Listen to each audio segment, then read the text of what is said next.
Hey listeners, it's Kara, your host. After 176 amazing episodes and hundreds of book recommendations, I wanted to make it a little bit easier for you to find your next great read. The Bookish Lights Roadmap is your guide to all 175 podcast episodes, sorted by genre so you can quickly find the stories that fit your reading mood. From picture books to adult novels and everything in between, it's the perfect way to explore past episodes and discover new favorites. You can find your copy of the Bookish Lights Roadmap at www.bookishlights.com/read/roadmap, or just click the link in the show notes.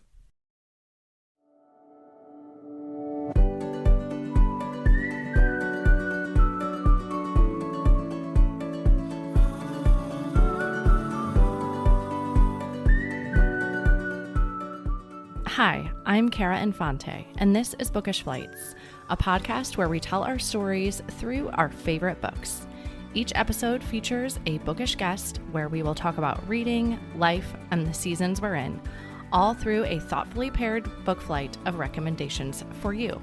If you're looking for meaningful book recommendations and a space to slow down, you're in the right place. In today's episode of Bookish Flights, I am chatting with Sheila Hamilton.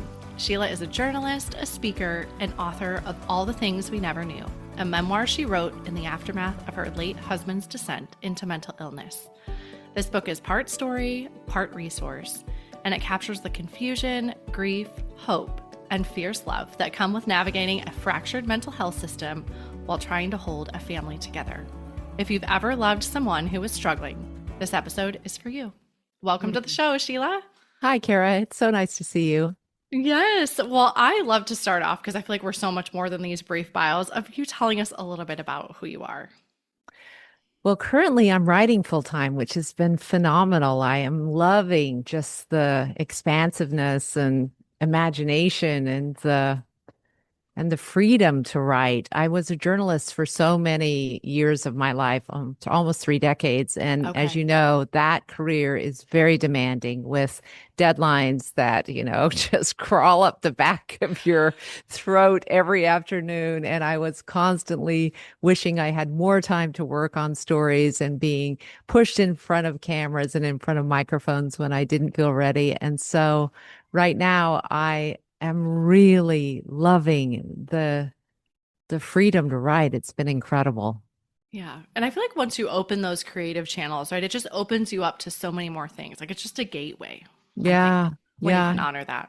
yeah. It's just been, I decided to go back to school to get my MFA, and I've been working with a lot of students from Harvard and professors who are, introducing me to fantasy and to braided narratives and the kind of writing I never thought I would be bold enough to try, but I'm trying. So it's wonderful. I love Yeah. that. That's Yeah. fantastic. It makes me so happy to hear that. That's actually part of why I started the show is I wanted to explore other genres because I always said, "Oh, I'm not a fantasy reader." And I'm like, "But Yeah. how can I say that I am if I don't even try it?" So, here we It's are. really, you're exactly right that until you're introduced and you begin to understand that particular craft and what you're looking for in terms of brilliance or something that's boring, you really shouldn't say, I don't do it because you just don't know yet. It's like learning a sport until Yeah. you actually try it and begin to understand the mechanics of it.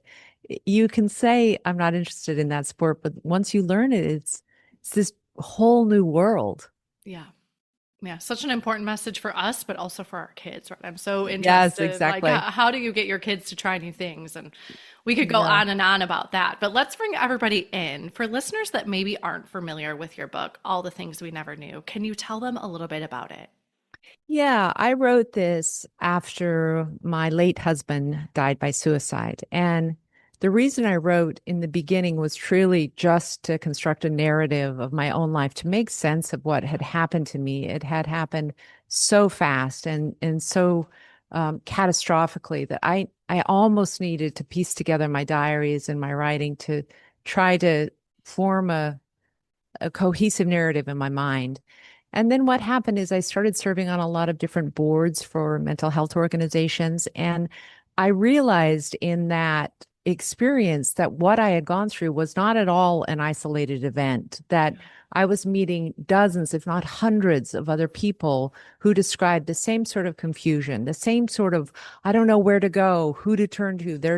It's a mess on Google when you try to figure out a mental health crisis. And so I wrote a second part to the story, which was almost a journalistic endeavor to provide people the who, what, where, when, why of mental health and what we should do in terms of crisis. And so my memoir is braided through narrative, through what happened to our family, with these little chapters in between that really talk about the stats, the facts, the figures. So it's almost like you've got personal Sheila and you've got journalist Sheila in that book.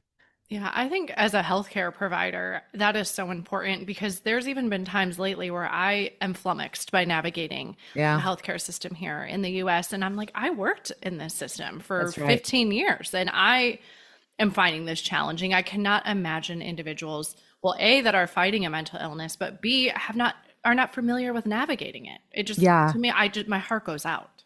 Yeah, and it's so much more complex because, for instance, if you have a child with a psychiatric challenge, for every 200 children, there is one psychiatrist. For a person who is working, your insurance may take only 10 providers out of 1,000.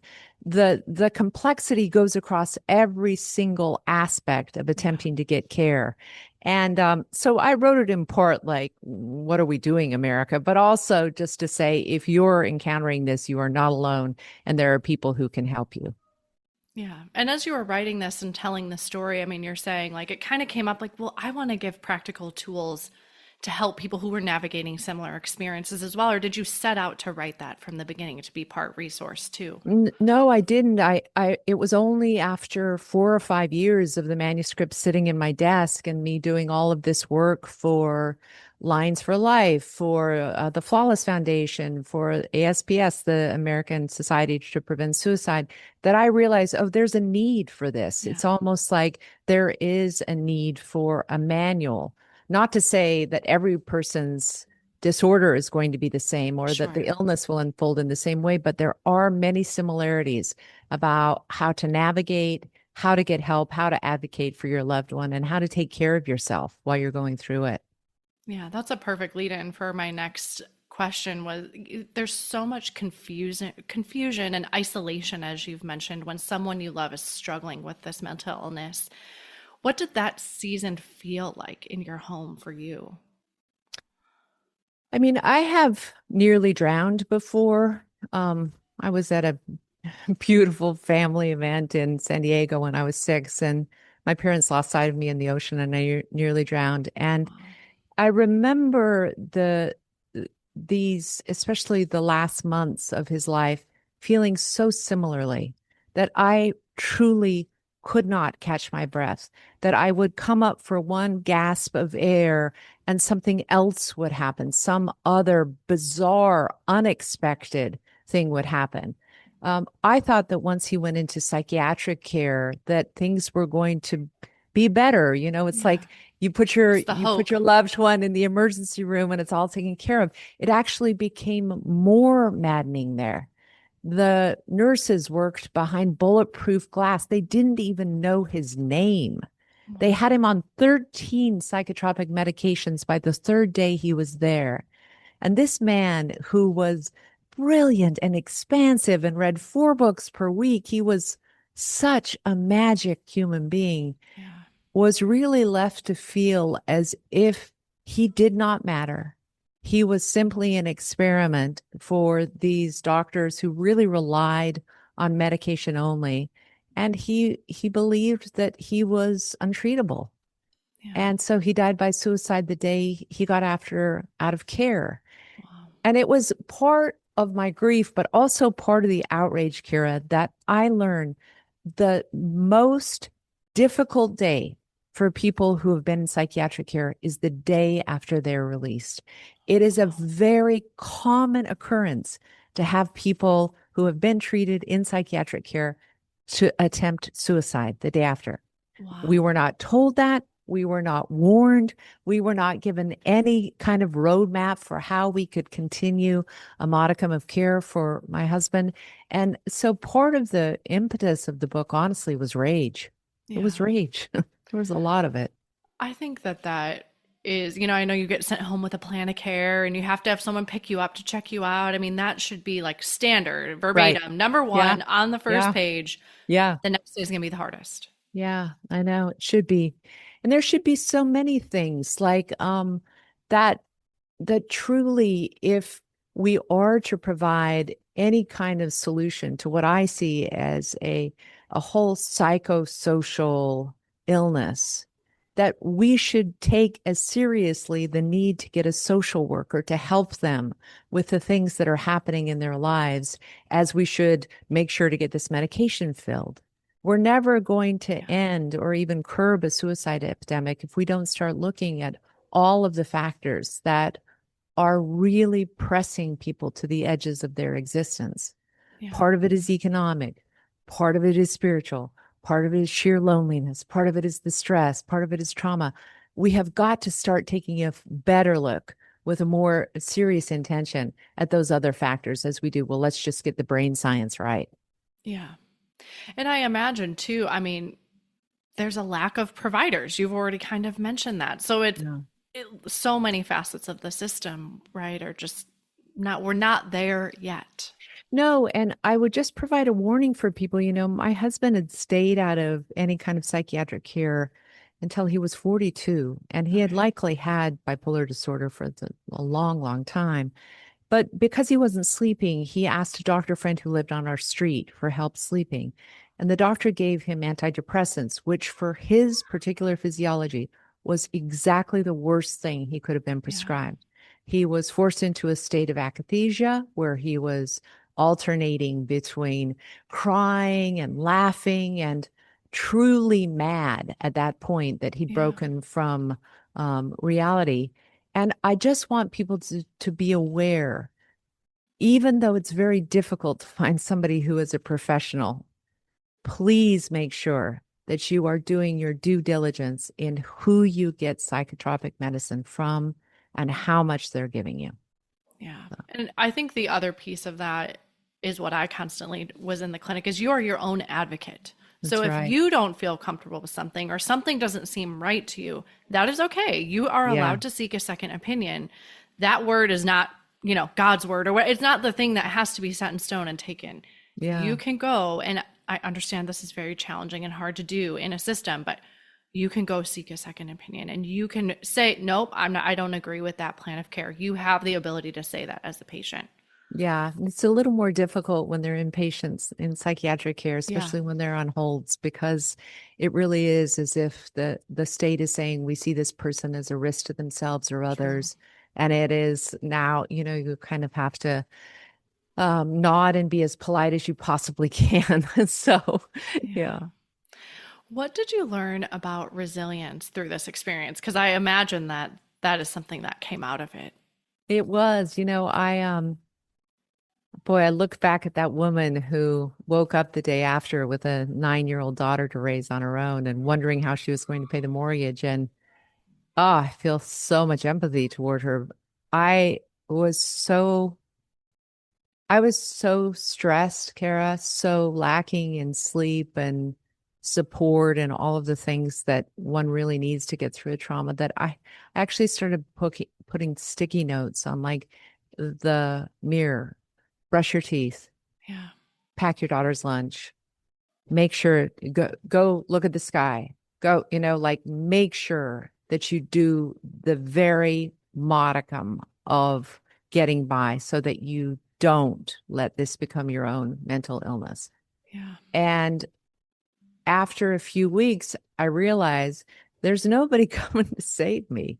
There isn't somebody who is going to come in and say, you know what? I would like to be the knight in shining armor, and I would like to be the person who comes in and takes over your mortgage and helps raise your daughter. And so I started using my reporter skills to really do what I believed I was best at, which is investigate how do you recover from trauma? How do you recover from a Yeah. tragedy?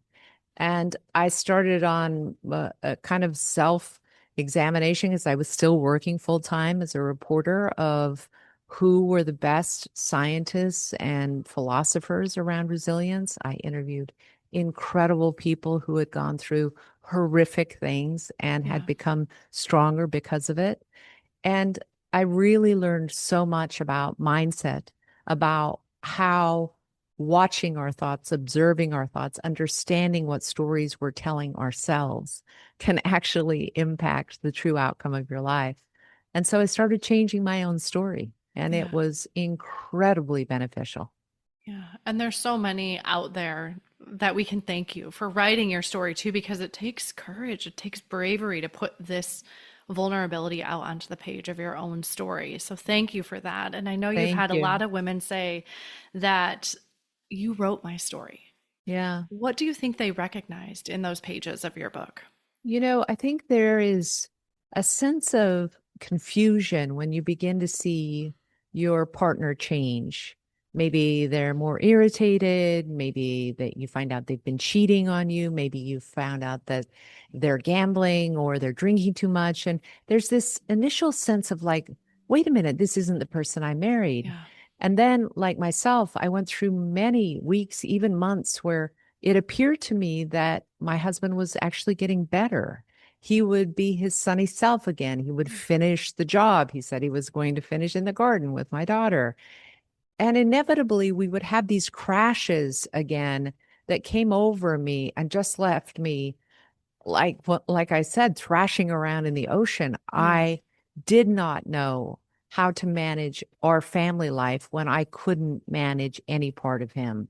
And I will say that feeling of being alone in an ocean, drowning when everyone around you is planning their Christmas vacations and, you know, So going to hard. parent teacher conferences and making it seem easy and your life is falling apart is Yeah. probably the thing that I touched on.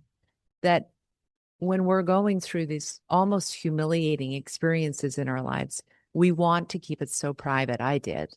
I Yeah. didn't really share with any of my friends because they had normal lives and normal husbands. Yeah. And Yeah. and what I really felt is this shared sense of both shame and regret, but also if we do share the honesty of it, this incredible network of women who are there for you. They are there for one another. It just takes a modicum of honesty to get us there. Yeah. And I think that can be part of, I'm thinking of like suffering and isolation, right? And when we think we're the only ones out there experiencing what we're going through, it even spirals you more Yeah, downward. And when you can have that experience of, oh, someone else feels the way I feel, or someone yeah. else has walked through this path and they made it to the other side. I mean, there's just a little bit of comfort that can come with that. And, in something that's so hard. And I think it's particularly important for your audience to know, especially in this kind of age of social media, that the vast majority of people, when they are asked by the DHS or whoever is doing a poll around mental health, are reporting more isolation. Yeah. One would think, based on our Instagram profiles, that we're all just together and happy and meeting one another and having our great, wonderful, filtered lives. The truth is, isolation and loneliness has really gone up, and that's, Kara, why I was so moved by what you're doing with Bookish Flights. I just think it's such a wonderful way to build community. Yeah, thank you. And I totally think books are the best conversation starter. Yeah, I have one more question and we'll kind of switch over to your reading life. But so we sure. know that you had mentioned it. I just, listeners, I did a podcast with Sheila that will be coming out as well. But you had mentioned 1 in 5 adults will experience mental illness at a time in a year. And studies show that reading can significantly reduce our stress and increase our empathy, which is kind of what we're talking about, right? We're not hmm walking in someone else's shoes. Did you find that books or reading helped you in some of these hard seasons as well? Well, I would say in the beginning, I was actually too traumatized to read. Yeah. If you're not safe, if your nervous system is so rattled, reading is very, very difficult. But once I finally grounded myself in the resilience work, I absolutely devoured memoirs, biographies, um, science journals about mental illness. And I found in some of the people who'd actually experienced suicidal thoughts, who had experienced living with bipolar, I found some of my best counseling. Yeah. I felt as if I was being held through the experience by someone telling me what it was like. And that was the biggest gift of all. Yeah. Yeah. Because we can't always understand someone else, right? No. So they Yeah. give you that. Yeah. How in your busyness do you find time to read? It's kind of essential for me just as a creative person. I think that artists probably have to go to the paint store every now and then. And as a writer, and I considered myself a writer even when I was a journalist, you have to go to the paint store. You Yeah. got to pick up the book. You have to see what's out there. You have to see what people are trying and how, and also to learn your own strengths and your own weaknesses. And so I feel like it's an impulse I've had since I was very, very young, and it's never gone away, thank goodness. Yeah, I brought put up a Threads post recently. I was like, I realized that I can't be trusted around new books, like That's right. because you just want to I have them, and know. you have all these books on your shelves. Yeah, yeah, it's terrible. It's terribly great. Although, I will say I have started looking differently at my unread books, which I do believe that they are like a promise I made to myself for the future, Yeah. and that I will get around to them. I am certain of it. And I am not looking at them anymore with the kind of regret and shame you do when you look at your bill for books. Yes, absolutely. Well, I ask all the guests to bring a book flight, and so can you tell us how you chose the three books for yours? Yeah, I wanted to sort of keep it in theme with those books that show a woman who is struggling in transformation. Um, I think that these are all very high literary quality, and they stand the test of time. If someone your age read them, they would be as or more meaningful than if someone my age read them. And I really believe that these books were of the three that changed my thinking I love that. about grief, about trauma, about how we get through the hardest things we face, for sure. Yeah.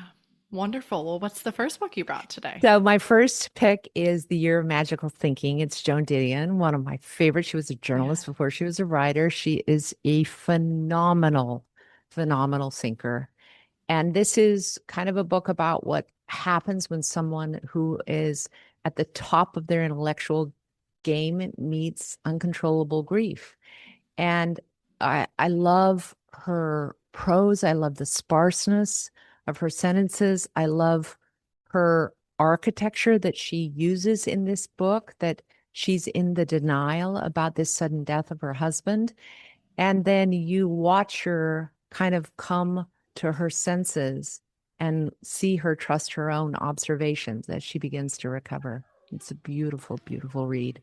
Yeah, I read this book a few years ago, and I lost my dad when I was 25, and I still could reading this book and just Yep. like those moments. I mean, you could feel all of what she was talking about. Yeah. Yeah. My second book is Wild by my friend Okay. Cheryl Strayed. I want to just tell you, if you've never read this book, you should pick it up, if not just for the fact that Cheryl is the most generous, authentic, and highly available fellow writer. She is like us. She could talk about I books and love writing and that. what books bring to us all day long. She was hiking the Pacific Coast Trail after her mother died. She was just 26 years old, and she had gotten into some terrible habits with her sex life and heroin use, and she didn't like herself very much. But she lets the reader sit with this idea that when we are lost, it doesn't mean we can't continue moving forward. Yeah. And the physical journey is the structure of book, but the real structure really is a young woman rebuilding her identity. Yeah. And I think that unmoored feeling for us is so uncomfortable. We don't know Yeah. what to do when we feel lost. Yeah. Those were some of the episodes I listened to before I joined your show, and it's Oh, that's so fantastic. So wonderful. Yeah. y'all should go tune into that episode with Cheryl Strayed. So Yeah. Thank you. The third is Sylvia Plath. It was one of those books that I read after my late husband's suicide to understand the mind of someone who was struggling with that kind of darkness that can envelop an intellect. And what I really found so wonderfully surprising about the Bell Jar is Sylvia Plath's ability to have humor in her protagonist, Esther Greenwood. She was so funny in her observations about life. And she was so calculating in the fact that, yes, she was drawing, but she wanted to continue to observe the world in her own special way. I love it. I talk about this book all the time for young readers, especially women who have a ton of demands on them, just professionally and sexually and ambitiously. You want to do it all right, yeah, right? And Esther also did, but she makes sense of why that sort of perfectionism is ultimately futile. So yeah. it was an incredible read. Yeah, it's so interesting you say that because I host a group of women on Thursday mornings, and that's what we were talking about this morning. Is like we just don't give ourselves enough grace in the Yeah, that's demands. exactly right. Yeah, Yeah. it's so true. Because it's an impossible No, achievement, it is. right?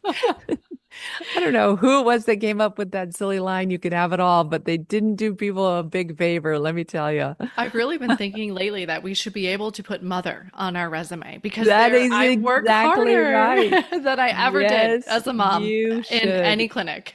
You absolutely should. And so Yeah. much the multitasking, all the, I mean, it is a higher level of functioning than I ever was. Yeah. So, And Kara, I recently changed my bio to have mom first because I do think it speaks to both the executive decision making, but it also speaks to the commitment to human beings, yeah, which I think is really important. So yeah, do it. Do it. yeah. I'm encouraging you. Well, thank you so much for bringing those books and thank you for that. Yeah. And all the moms listening, give yourself permission to be mom. It is Yeah. okay. How I love Exactly. to end our show is with a quick round of speed round of questions. Are you a rereader? I am a rereader. In fact, I'm rereading two books right now, Virginia Woolf's To the Lighthouse and Gatsby, because I I'm love so it. struck by what's happening in our country. It seems so similar to the Gatsby years. So Yeah, those two books I read, I think, when I was in high school, yeah. but I hold on to books and I reread them. Yes, I do. Yes, love it. What is one book you've read that has changed your life? You may not know this author. She is so extraordinary. So if you're just hearing her name, write it down. Her Okay. name is Lydia Yuknevich. Okay. And she writes in probably the most lyrical, ethereal prose of any writer I've ever had the privilege to know. Her book around her childhood trauma, what it took to escape the confines of an inordinately difficult childhood and come into womanhood was so dreamscape to me. It was so moving in Yeah. terms of we can talk about human struggle and render it on the page as poetry that you want to read the sentence again and again and again. Yeah. It's called The Chronology of Water. Okay. And it was recently made into a film by Kristen Stewart.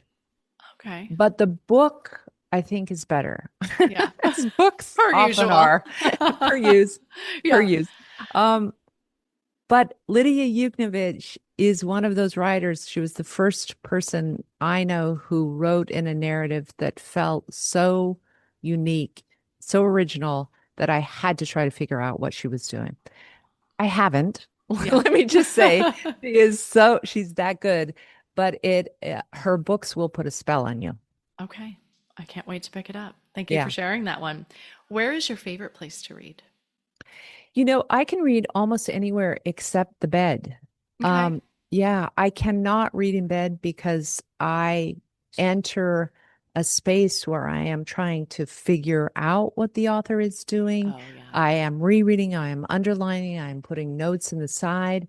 And bed is meant to be sleep. And Yeah. so Different I type. can't, yes, I'm so jealous of people who have that familiar stack on the side of their bed because it looks so lovely and just to doze off to a book, but I cannot.